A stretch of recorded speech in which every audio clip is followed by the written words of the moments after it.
दिल्ली विधानसभा सत्र का शुक्रवार को चौथा दिन है। सत्र में स्वास्थ्य विभाग की सीएजी रिपोर्ट पेश होगी। सीएजी की हेल्थ रिपोर्ट अरविंद केजरीवाल की आम आदमी पार्टी की मुसीबत बढ़ा सकती है। ये रिपोर्ट सरकारी अस्पतालों और स्वास्थ्य सेवाओं की स्थिति पर आधारित है।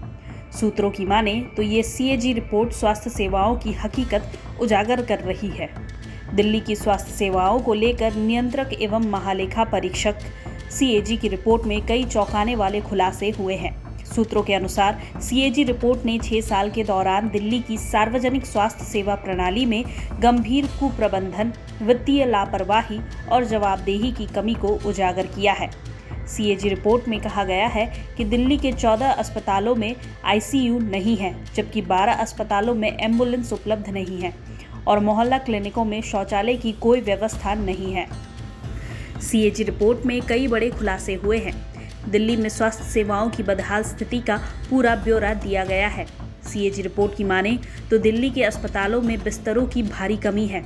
साथ ही कोविड के दौरान जितने पैसे मिले थे उतने खर्च भी नहीं हुए। इतना ही नहीं, अस्पतालों में मेडिकल स्टाफ की भारी कमी का भी जिक्र किया गया है। इसमें साफ साफ कहा गया है कि मोहल्ला क्लिनिक आने वाले मरीजों को देखने के लिए डॉक्टर 1 मिनट से ज़्यादा वक्त नहीं देते थे। ये सीएजी की दूसरी रिपोर्ट होगी जिसे विधानसभा में पेश किया जाएगा। इससे पहले दिल्ली शराब नीति पर सीएजी रिपोर्ट पेश की जा चुकी है। इस हेल्थ वाले सीएजी रिपोर्ट में दिल्ली सरकार के सरकारी अस्पतालों, मोहल्ला क्लिनिकों और अन्य स्वास्थ्य सुविधाओं की स्थिति की समीक्षा की गई है। दिल्ली की जो हेल्थ व्यवस्था है वो चरमरा हुई है। उसके बहुत से कारण हैं। हमने जो दिल्ली में पुरानी सरकार के ठेकेदार जो दवाइयों का घोटाले कर रहे हैं, एक तो उसके बारे में चर्चा की है। दवाई के मामले में कागजों पे दवाई आती है और दवाई जो आती है उसकी ऑथेंटिक कुछ भी नहीं होती है। ये दूसरी बात, जो एक कोकस पिछली सरकार ने हेल्थ डिपार्टमेंट के ऊपर बना रखा है, एक डॉक्टर्स को 3 हॉस्पिटल का इंचार्ज बना रखा है, जो सही नहीं है। तीसरा विषय, ब्लड सेंटर्स कहीं नहीं है दीनदयाल के सिवा।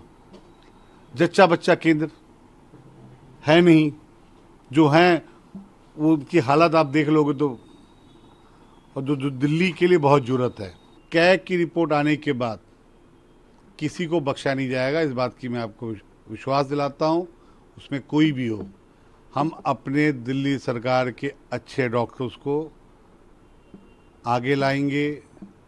उनकी भी जो डिमांड्स है उनको पूरा करें। डिमांड्स मतलब जो उन्हें सुविधा चाहिए, सुविधा देंगे तभी वो इलाज कर पाएंगे ना जी। सीएजी रिपोर्ट में ये देखा गया है कि सरकार की ओर से किए गए दावों और ज़मीनी हकीकत में कितना अंतर है। सरकारी अस्पतालों में मशीनों की उपलब्धता, दवाओं की आपूर्ति, डॉक्टरों और नर्सों की संख्या तथा मरीजों को दी जाने वाली सुविधाओं का आकलन किया गया है। रिपोर्ट के अनुसार स्वास्थ्य कर्मचारी की भर्ती और वेतन के लिए मिले 52 करोड़ रुपए में से 30.52 करोड़ रुपए खर्च ही नहीं किए गए। इससे साफ है कि सरकार ने स्वास्थ्य कर्मियों की पर्याप्त भर्ती नहीं की, जिससे महामारी के दौरान लोगों को इलाज में भारी दिक्कतों का सामना करना पड़ा। इसी तरह दवाओं, पीपीई किट और अन्य मेडिकल सप्लाई के लिए मिले 119.85 करोड़ में से 83.14 करोड़ रुपए खर्च ही नहीं हुए। दिल्ली सरकार ने 2016-17 से 2020-21 के बीच 32,000 नए बेड जोड़ने का दावा किया था, लेकिन सिर्फ 1,357 बेड ही जोड़े गए, जो कि कुल लक्ष्य का मात्र 4.24% है।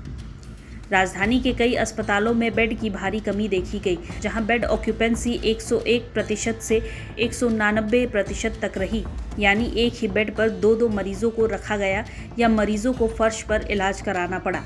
आम आदमी पार्टी अपनी मोहल्ला क्लिनिक का बहुत गुणगान करती रही है, लेकिन सीएजी की रिपोर्ट में सामने आया है कि इन क्लिनिक में आने वाले ज़्यादातर मरीजों को डॉक्टर 1 मिनट से भी कम समय दे रहे थे। इतना ही नहीं, इनमें से कई क्लिनिक में pulse oximeter, glucometer, xray viewer, thermometer और ब्लड प्रेशर मॉनिटरिंग डिवाइस जैसी बुनियादी चिकित्सा उपकरण भी नहीं थे। ऑडिट में ये भी सामने आया है कि जिन क्लिनिक का मूल्यांकन किया गया उनमें से 18% क्लिनिक 15 दिनों से लेकर 23 दिनों तक बंद रहे। इसकी मुख्य वजह डॉक्टरों की अनुपलब्धता, इस्तीफे और डी-एम्प्लॉयमेंट रही। सीएजी रिपोर्ट ने दिल्ली की स्वास्थ्य सेवाओं की हकीकत उजागर कर दी है। कोविड काल में सरकार द्वारा मिले फंड का सही इस्तेमाल नहीं करना, अस्पतालों में ज़रूरी सुविधाओं की भारी कमी, स्टाफ की भारी किल्लत भ्रष्टाचार की ओर इशारा करता है। जनता के स्वास्थ्य से जुड़ी इस लापरवाही को लेकर अब सरकार को जवाब देना होगा। प्रभातखबर.com, विश्वास वही, रफ्तार नहीं।